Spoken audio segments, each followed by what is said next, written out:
Welcome to the kitchen. Today we're going to make a nut-free spinach basil pesto. We have a catering event coming up and I want to make my pesto pasta salad, but my regular traditional pesto recipe has pine nuts in it, and a lot of people have nut allergies, so therefore when you're doing a catering event and you're serving 100 people, there is a likelihood that somebody might have a nut allergy. So you always want to have a nut-free version of your recipes available so that way you can cater to a large crowd.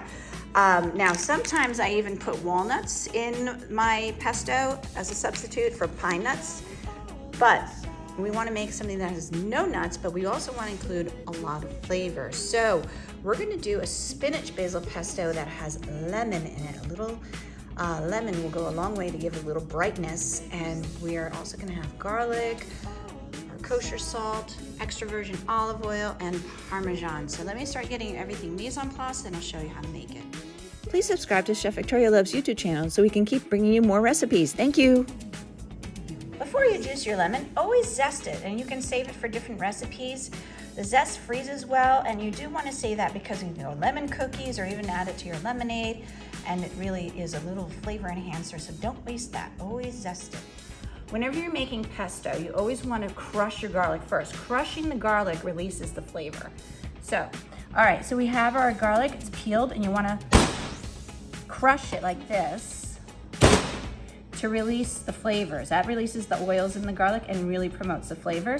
And then just like this, put it right into our blender for the pesto.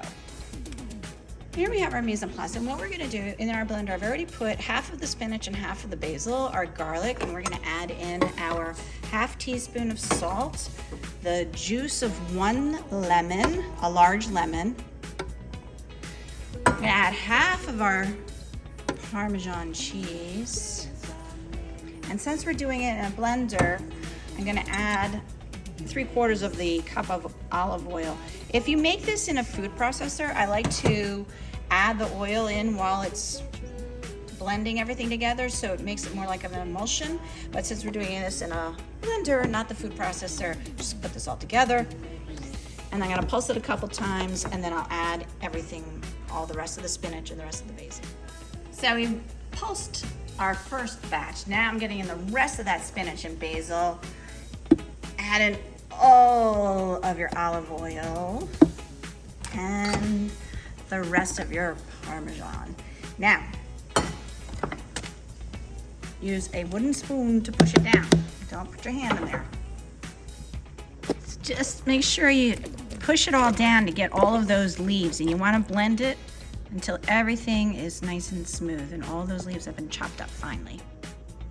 There we go. There is our beautiful, glorious spinach basil pesto with no nuts. Green spinach basil pesto with no nuts. It tastes phenomenal. I hope this inspires you to make it at home. And just to go over the recipe, I did make a typo where it's not 1 pound of baby spinach, only 8 ounces. So it's 2 cups of basil leaves packed, which is 4 ounces. 8 ounces of baby spinach, the juice of 1 lemon, 1 cup of Parmesan cheese, or 4 ounces, 2 garlic cloves, use really big ones, 1 cup of extra virgin olive oil, and a half teaspoon of kosher salt. Blend this all together in the blender, or you can do it in the food processor. So take care, everybody. I hope you're inspired to do this at home.